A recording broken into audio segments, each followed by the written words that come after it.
Welcome to the Global Wellness Conference. I'm very lucky today to represent our organization, the World Institute for Incurable Diseases. I'm the founder and the designer of all our workshops, our healing programs, and what we call the Heal Plan. Heal every aspect of your life. Today I'd like to share my wisdom, my insights, my knowledge about how to awaken the power of your soul. How to awaken the power of your soul.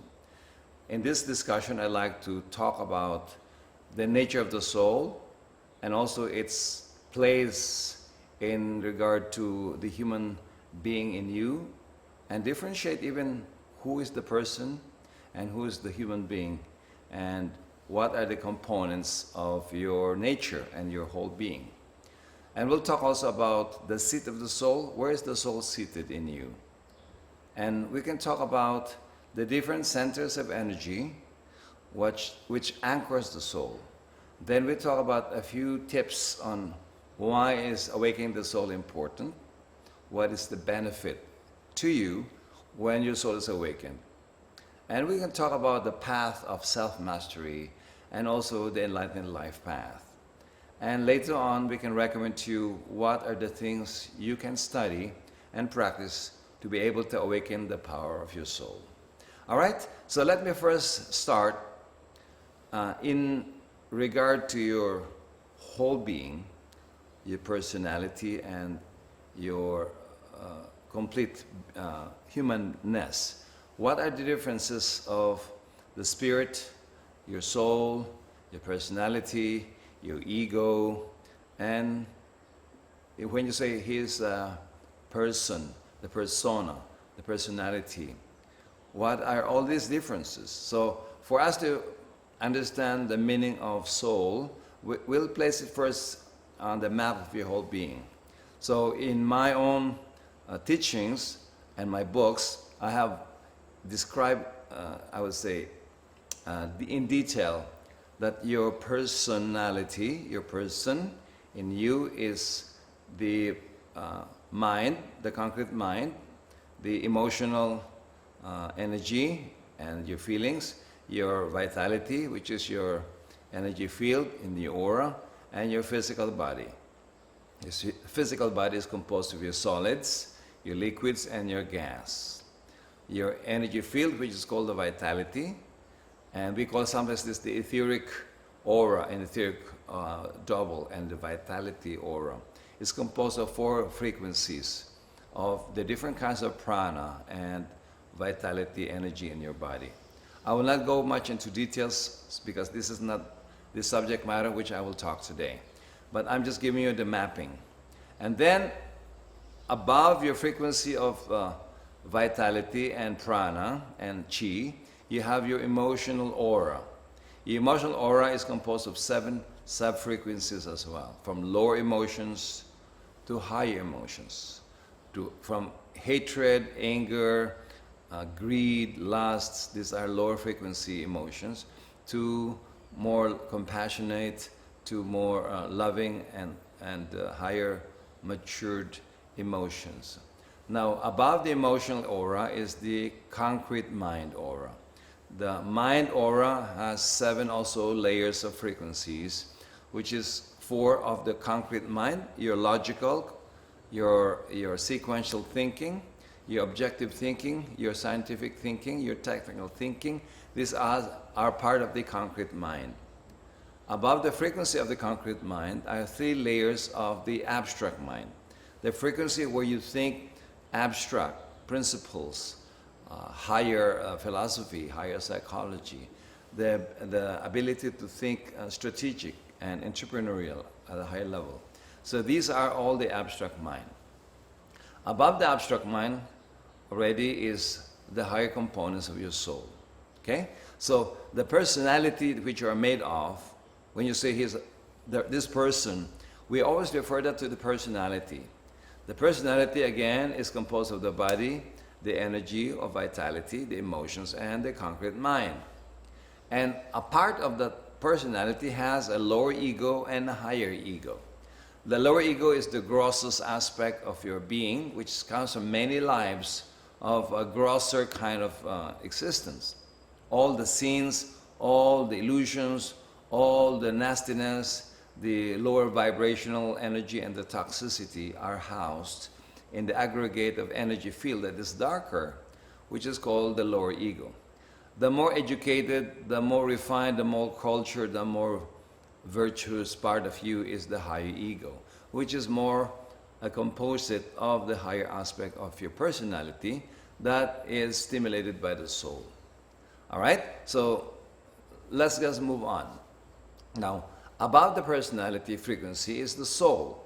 It starts on the abstract mind, and then we have the wisdom and intuitive aura, which is higher, and then we have the spiritual will of the soul.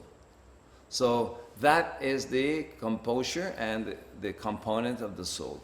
So the soul has also a Trinity, which is the will of the soul, the love and wisdom of the soul, and the higher intelligence of the soul. In the physical levels and the personality level, we have also the mind as the light of the soul, the love of the soul is the emotional, and the power and the vitality is the physical and energy of the personality. So we have a correspondence on the soul, and we have a lower correspondence of the personality. As above, so below. So the development of your personality is a message and a sign of how to develop your soul. How to develop your soul is also precipitated and fecundated at the level of the personality. So whatever your personality development is a mirror of the development of the soul, or how advanced your soul, how old your soul is. Now, above the soul is your spiritual self, your divine self, which is what we call the monad in esoteric parlance, or you call it spiritual body. Now, not to confuse it with the soul, the spirit is the higher aspect that is the source of life and light and power and love that fecundates your soul, your spiritual self, and then your lower self, which is the personality. So you have the divine self, which is the highest self in you, the spirit, and then you have your spiritual self, which is the soul, the higher self, and then the lower self is the personality. Now, there's one more aspect of your being. Your divine self is the soul, is the spirit. Your soul is the spiritual self, the higher soul, higher self, and then the lower self is the personality. Now, unknown to many teachings and schools of spirituality, there is the absolute self, which is the highest, the super self. So that is your absolute self, which is the highest part in you. As a human being, you are made of 4 components. The absolute self, which is the absolute substance of creation in the planet Earth, which your highest self belong to, or your absolute self. And then you have your divine self, which is your spirit self, and you have your higher self, which is the soul, and you have your personality, which is the lower self. These are the components of who you are. What you are is the person, the persona in you, the personality, which most people would know because it is based on common sense and your education, your pedigree, your wealth, your dress, your car, your house, your children, your wife, your husband, your family, and your physical self. That's what they always read as what you are. Who you are has the different development. At first, the who you are is the nature of your soul, and then the next who you are is your spiritual development, and then the divine development, and then the absolute self-development. So you are made of a lot of spiritual possibilities and a lot of potentials in the realm of the spiritual and divine progress or evolution. So what we always talk as you is what you are. Who you are, sometimes they don't know that because it's your own personal development at the spiritual level, your virtues, your ability to connect to your divinity, and so on. So religion is different because religion is what you are in your practices, rituals, your connections to your social, religious affinities and so on. Your spiritual self is more of your internal, personal connection to your divine self, to God, or to your divine creation, to divine creator or macrocosm. All right, now, so having said that, today I would like to focus more on advancing your soul's development by awakening the power of the soul.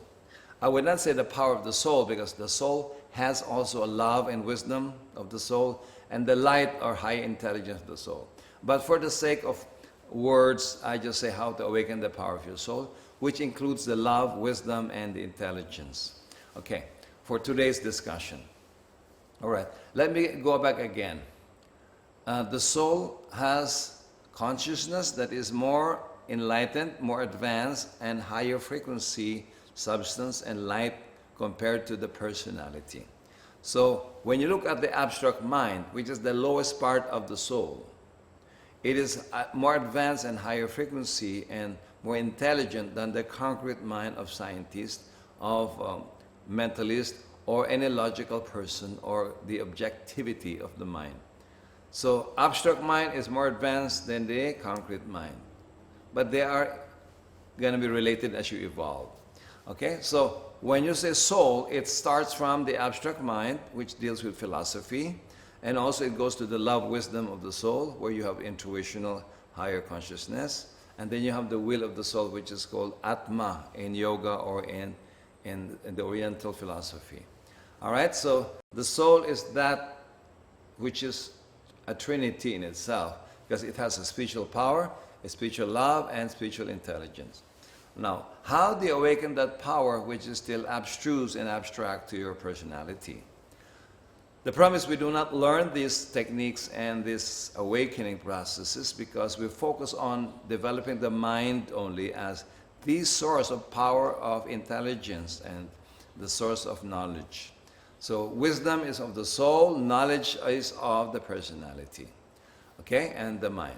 So let me just first indicate. So the soul has a consciousness that is more advanced than the personality. It is the giver of life of the personality by giving the light of mind, the light of emotions, and the light of vitality and power. So the one who is really giving us what we are in terms of energy is the soul. It's not the spirit yet. Unless you become a master where you access the power and energy of the spirit, your divine self, then that's the time you are an initiate or you are a master or an advanced sage. Okay. For a time being, the soul is the giver of your life. So if when you say God within or Christ's within or the divinity within, we mostly refer to the soul, which is the one that when you pray, God or the divine intelligence will give it via the soul, and the soul gives it to your personality. So that is how the sequence of prayer, invocation, and then the evocation or response will come in via the soul. So God doesn't drop the energy from God, the absolute, to your mind or to your emotions or to your body. It comes all the time through the channels of the soul. So if you pray for love, it comes from the spiritual love of the soul to your emotions. If you are invoking for higher ideas or clarity of vision, it comes from the abstract mind via your concrete mind. If you're asking for spiritual power and vitality and stamina, it comes from the spiritual power of the soul, granting that is developed already, to your vitality aura and to your physical. So there are many sequences by the channels of giving and receiving, the channels of invocation and evocation or the response. All right, now, granting that we understood the soul already as a consciousness with higher intelligence, higher power, and higher love and wisdom, which is borrowed and hopefully mirrored by the personality when you're aligned, then we can talk about how does the soul anchor in the personality during incarnation. So there's such thing as incarnation, living and existing, and discarnation or death. So let's just do it quickly because I have only almost 45 minutes to talk to you about this one. All right. And I want to leave behind some practical tips what to do to awaken the power of your soul. So there's a consciousness that incarnates. There's an intelligence, power, and love that incarnates in your personality. So during conception, there's an energy that comes in, and then after around 2 weeks after insemination, the genetics of the physical and energy level arrives in the fetus.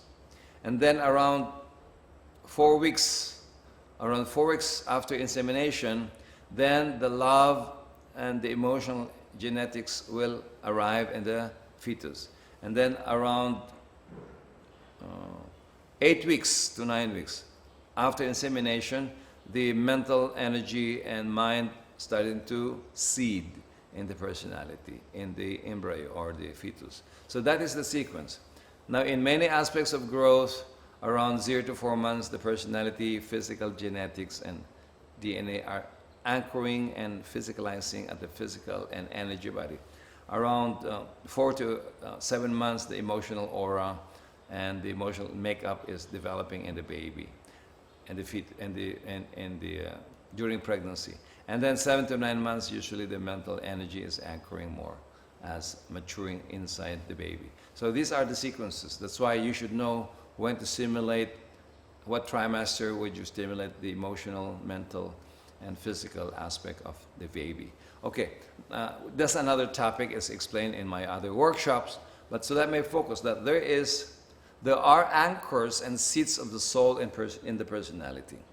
One, the first that anchors during the almost 2 weeks after insemination is the physical condenser of life. That one that anchors life in you and your genetics and genome and everything. And it latches into the heart center of the baby, near the sinoatrial node of the heart.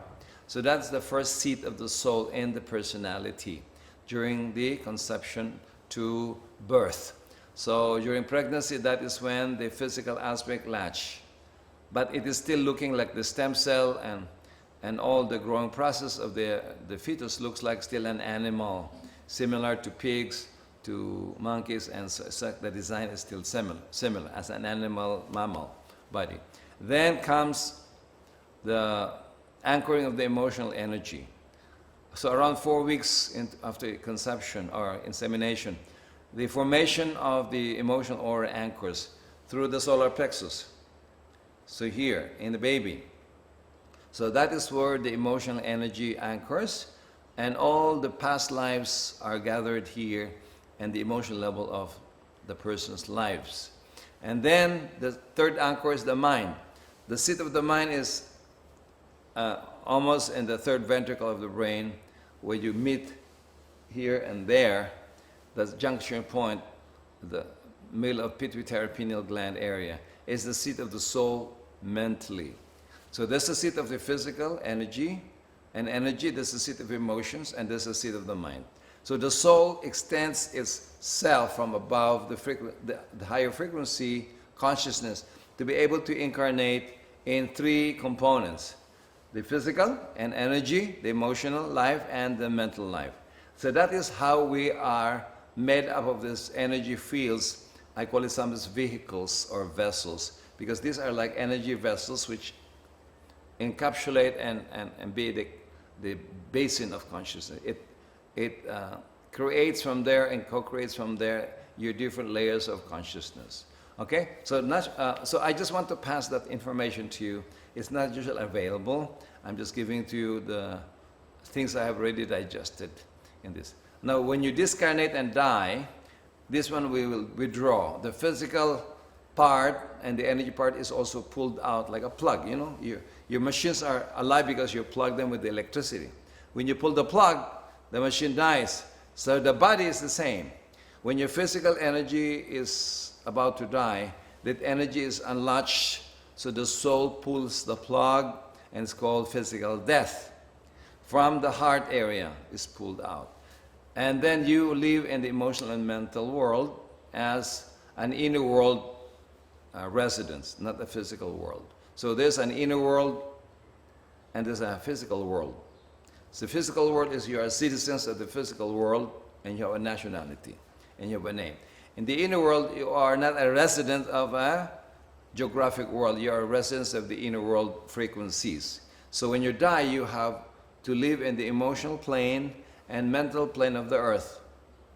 So that is, if you live very, very negatively, that's going to the lower frequency of the earth's emotional field, which is called purgatory or the hell world. So it's a frequency of very dirty, very fiery, and very toxic environment where all the criminals and people who are negative are domiciled and residing. The higher world is our first heaven, in the emotional world that are the more refined part of emotions, where you have vanities and enjoyment of, you have to create what you have not expressed in your desires. And then you have the mental world, and then the second heaven, the third heaven is the abstract world. And then you go to higher worlds until the seventh heaven, which is the highest aspect of the earth, which is the absolute plane where your absolute self reside. Okay? So just a trivia of these in the esoteric way of explaining how this energy and inner world, outer world works, and how do you incarnate and how you discarnate. But much of that is more on my esoteric psychology classes. I talk about life after death and the inner world as a workshop. It's an 8 to 9 hours workshop. And you can go to my website and enroll if you want. It's quite advanced because it talks about the energy field, the chakras, and how do you exit properly when you're out of body, when you sleep. The same way when you are meditating, you get out of body. And it's similar to when you people die, they get out of body. The only thing is you don't physicalize back and return after waking up. When you die, it's severed. The connection to the physical body is withdrawn. The body decomposes. There's no more life force for it to stay. So the body becomes soil atoms, back to mineral kingdom. So this is like a mineral kingdom. The liquids go to the liquids of the earth. The gas will go to the gas of the earth. And the human aura will dissolve to the prana and the etheric aura of the earth, an integral part of it eventually. And then your emotional world and mental world is where you live and reside until you die from the emotional world and you reside only in the mental world. And then you die also eventually from the mental world and you go to nirvana, which is no activity of mind, emotions, body. So you become nirvanic or inactive, or there's no activity of the mind down to your physicality. So you are in a rest period for some time. All right. I just want to pass those information to you because in just a few minutes I was able to synthesize this information for you to understand really the placement and locations of the soul with respect to your psyche, to your consciousness, and also how it anchors, how it incarnates, and how it discarnates. All right. I'd like to talk about a lot of things are fragmented in the spiritual studies. You go for meditation just for relaxation. Then you go for a self-healing meditation to heal your emotional issues or to release your past or to have a regressive therapy or progressive therapy, or you are there to just calm down and align. So many people are doing that meditation for 20 years, but they are not spiritually growing. They're healing themselves, but they are not progressing spiritually because that meditation you're using is for healing purposes only. It's not for advancing your consciousness. So there are 12 styles of meditation and 8 types of yoga. Those are also in my books, The Hidden Dangers of Meditation and Yoga book. But I would like to point out that the 8 sciences of meditation are different from the 4 kinds of the art of meditation. So each meditation has a purpose. Not all meditations are geared to advance your consciousness. They are more geared to control your mind, to be aware, to learn how to concentrate, to be able to, I would say heal oneself, to relax, to release anger, and so forth. So a lot of them are more relaxing meditation, healing meditation, observation of your thoughts, vipassana, or any other kind of contemplative way of being aware and going beyond the mind when you are not thinking anymore. Now, those are good for the beginners, but as you advance, you need to know the nature of the chakras that stimulates the soul, so that when you focus on these chakras, you stimulate the nature of the soul to come in and become part of your being. Those are different kinds of meditation and different kinds of yoga. So just breathing alone, doing pranayama and doing alternate breathing, nostril breathing, just balancing your breath with a certain kind of rhythm, is not enough to be enlightened. It's not enough to awaken the power of the soul. Otherwise, many people doing yoga and pranayama and meditation would have been enlightened already. They're just better than before, but not as enlightened as it should be, based on the time you're spending to meditate and to pursue your spiritual path. So most of you who go to these kinds of practices are spiritual seekers, because in one way or the other you have experienced some depression, you are in trouble, you are in chaotic thinking, or your mind is unable to focus, or emotions are hurt and you need to heal, or you are getting empty and experiencing the dark night of the soul through a spiritual feeling of spiritual apathy or meaninglessness. So these are all but subjects of many, many fragments of the curriculum of self-mastery or enlightened life. So what I can say to you is, you will just lose a lot of time just meditating, doing yoga and doing pranayama and being a vegetarian if you don't have a curriculum to be enlightened. So awakening the power of the soul has one of the intentions that is for enlightenment, to expand your consciousness so that you are more evolved. Your soul will grow to an older soul from a younger soul, so that your soul will fertilize your personality to become more awakened, so you have less and less karma, you have less and less suffering, you have more freedom, you have less diseases, and you're able to know a lot of things beyond just studying in books or seminars. And you're able to download a lot of advanced ideas and information that you can bring to fruition to manifest a project that is a service to humanity or a service to the whole world or to many beneficiaries. So the real purpose why you need to awaken the soul is not for the sake of posterity and you're excited that you're doing the soul work. It is really to pursue the path of self-mastery, to master yourself, to master your higher self, to master your divine self, eventually to become the absolute self. So when you say self-mastery or my higher self, there are now 4 meanings of that. As I repeat, the personality self is a self, but it's a smaller s. The higher self is a soul, a bigger s. The divine self is a spirit, is even a bigger s. And the absolute self is even the biggest s. So when you pursue your path to higher and higher development and expansion of consciousness, what you really mean eventually is to manifest the highest divinity and absoluteness and truth in your life, so that it will guide your life with higher principles, with higher philosophy, with higher psychological makeup, so that eventually you physicalize those self-realization as self-actualization. So in terms of being enlightened, you can realize the most enlightened principles and philosophy. But if you are not actualizing them yet, you are still in the path of being enlightened, but not in self-mastery. Self-mastery includes the self-realization accompanied by self-actualization.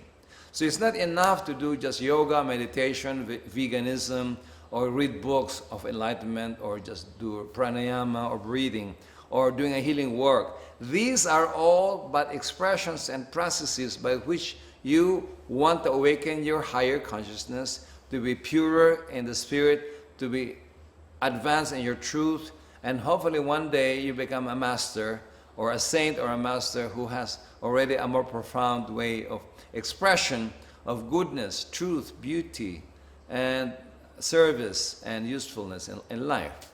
That is really the purpose why you should get enlightened. Not to be going to heaven and sitting beside God or beside your prophet.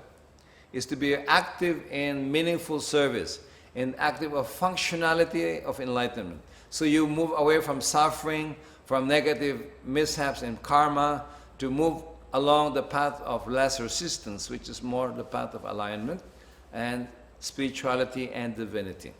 So the path by which your personality moves to become the soul is called the spiritual path. The path by which your soul becomes a spiritual divine self is called divine path. They're not the same. And of course the path from spirit to absoluteness and beyond cosmic awareness, or at the level of cosmic higher awareness, is called the path, the higher path, the higher cosmic path. Okay, so differentiating all of this is very important to have more enlightenment in using terminology, because many groups and schools now are mixing and misconstruing a lot of terms. So if your terms are not pointing to the right meaning and useful knowledge and practical information to be able to puncture the veils of higher consciousness, to become more enlightened every day than yesterday even, then you are unable to go past that so-called just fragmented practices. You need a curriculum by which you navigate your advancement to ascend to higher spiritual heights. You need a curriculum step by step to be able to know what subject and how do you deepen the subject matter so that you evolve into higher realms of realization, which those realizations should be physicalized eventually as self-actualization. This is the path of self-mastery, including the path of an enlightened life.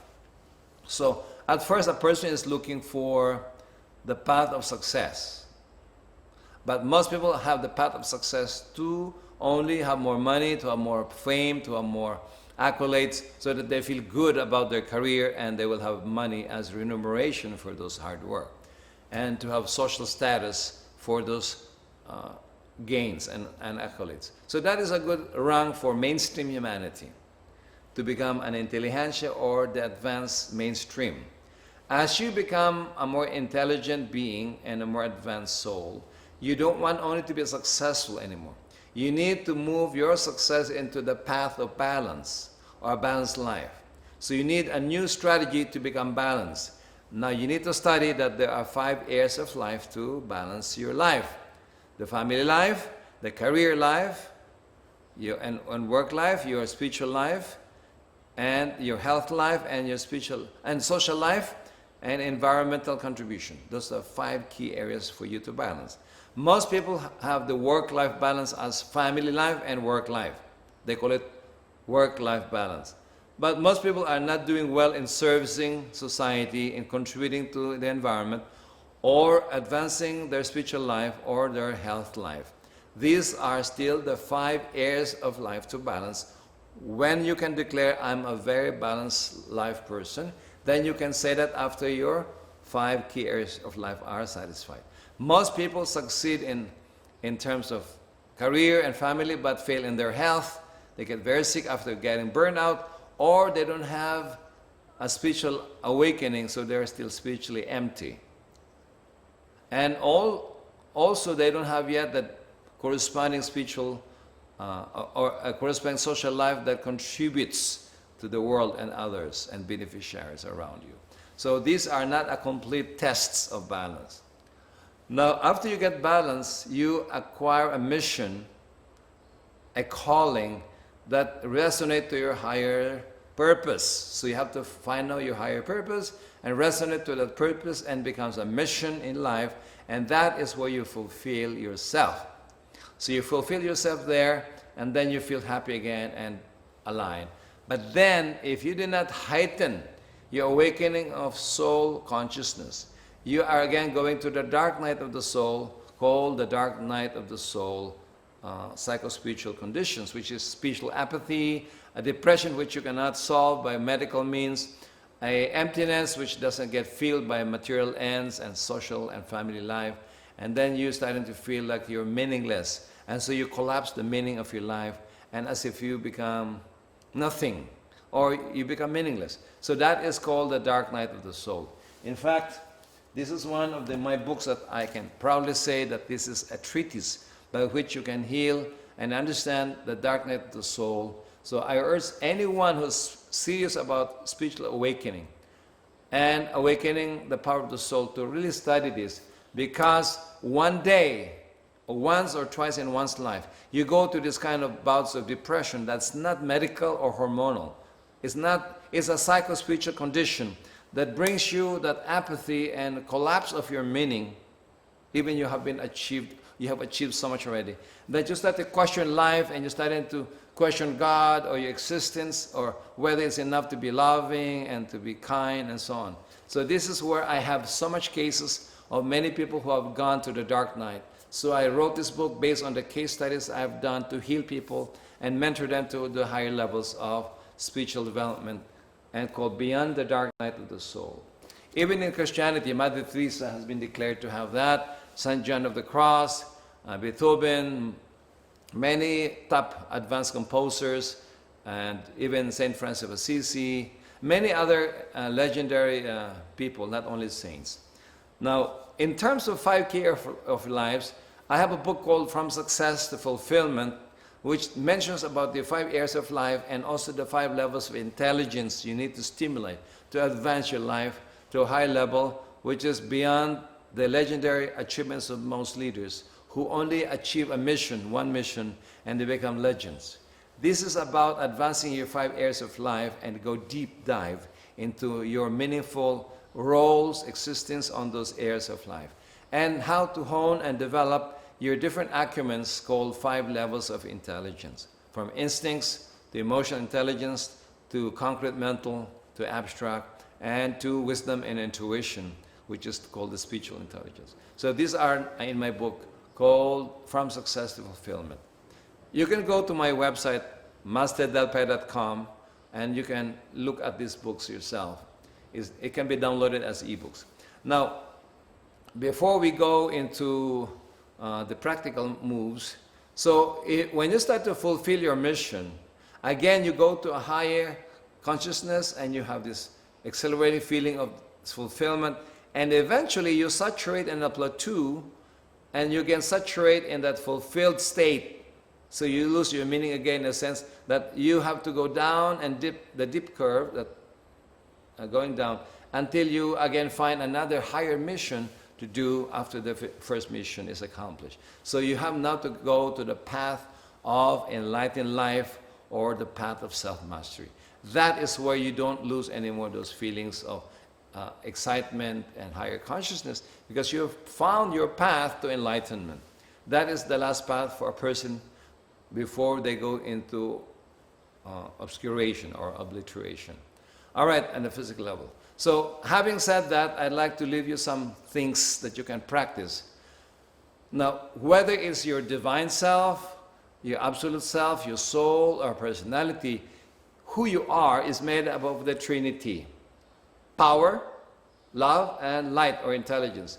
God is an expression of the threefold nature of God. Is almighty, omnipotent. God is all-knowing, omniscient.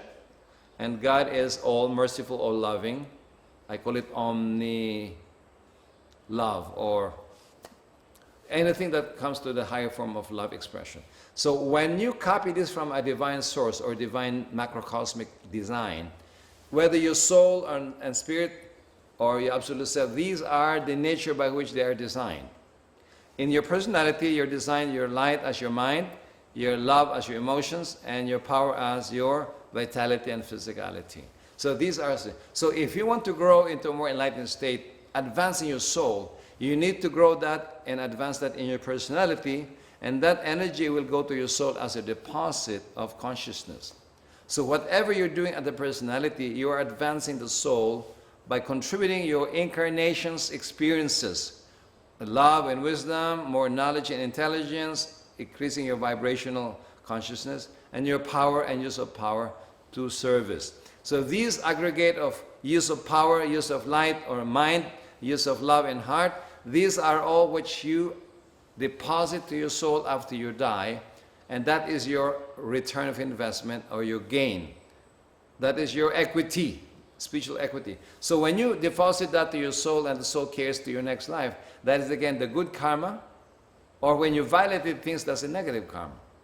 Retribution or reward, something like that. So today, I'd like just to point out, in your energy field, there are three chakras that are predominantly and prevailing as a stimulation for the souls to activate, namely the heart for love, the mind, abstract mind, and this is the spiritual power and higher stimulation of enlightenment in the personality.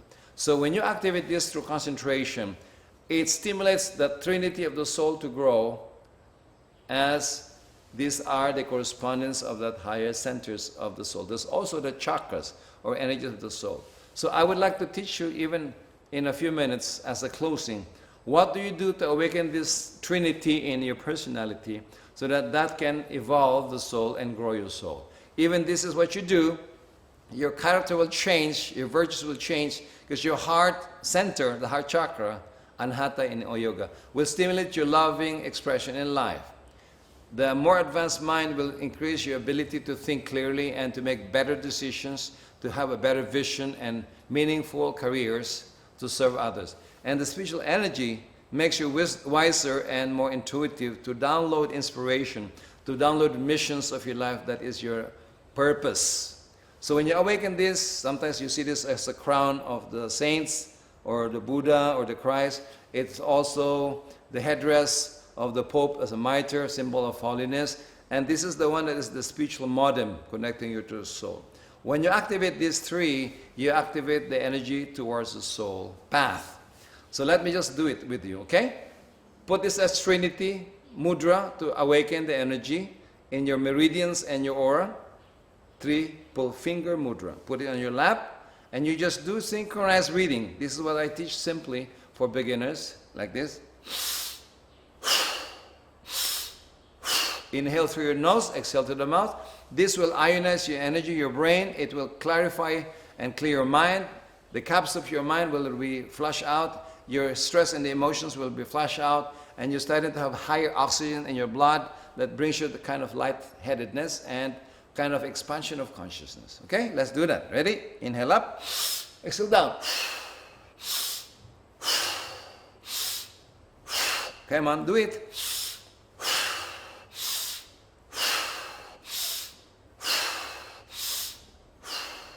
Even 15 of that at first is good enough. Press the heart center, mind center, top of the head, and spiritual center. And bring down your hands, close your eyes, and follow my instructions. Focus gently on the chest for the heart. Mind, you focus between the eyebrows, top of the head, spiritual energy, and anchoring of the soul. Breathe slowly, relax, until you feel calm and aligned. Continue. If your mind jumps from one thing to the next, you focus back on the 3 points, the 3 chakras. Do not visualize, just focus your mind.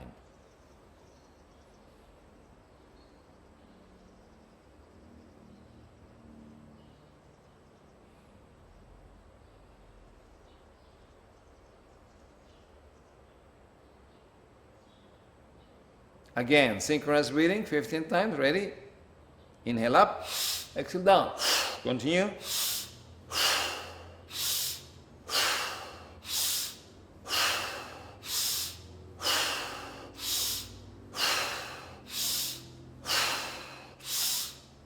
Come on, do it.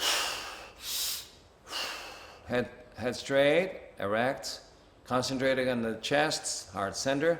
Mid-brow center for the mind. Spiritual center for the top of the head. Bring your hands down, close your eyes, breathe slowly, relax.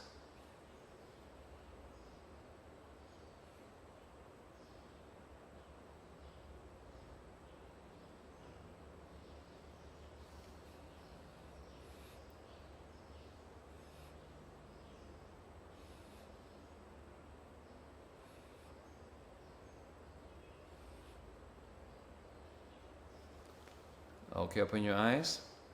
Normally, if I have more time, you do this 4 to 5 times. If you have insomnia, if you have anxiety, depression, ADD, or anything that's bothering you, or you're scared, or you are misaligned, just do this 4 to 5 sets of 15 repetitions. Intervals, 1 minute of concentration. Definitely you will go to sleep, or you will get out of body, or you're so aligned that you can go back to work or you can go back to a deep sleep. I guarantee this technique because I've used it for so many people around the world. I've taught in more than 100 countries, more than 400,000 people, and they're still using this. I'm still using this today, and it has a lot of healing properties for many applications. If you want, you can go to my website and find also the Third Eye book.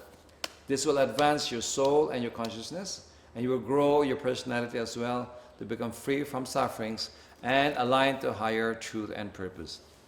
And of course, I have 12 rules to achieve enlightenment. This is the path of the curriculum I was talking. That is not just a subject matter, but combine all the subjects of enlightenment, and you need the 12 rules to achieve enlightenment in this life. So I wish you all good luck in your pursuit, not only to happiness, success, and balance, and self-fulfillment, but to the path of self-mastery. Good luck to all of you, and I hope that you stay well, be safe during this pandemic time, and weather the storm during crisis, even with this economy falling down. And be strong, engage yourself with activities that will grow your soul, grow your mind, grow your personality. You will not regret it, because this is really the purpose of life. To keep on growing, because we are inside the evolution of the earth. Good luck. Namaskar.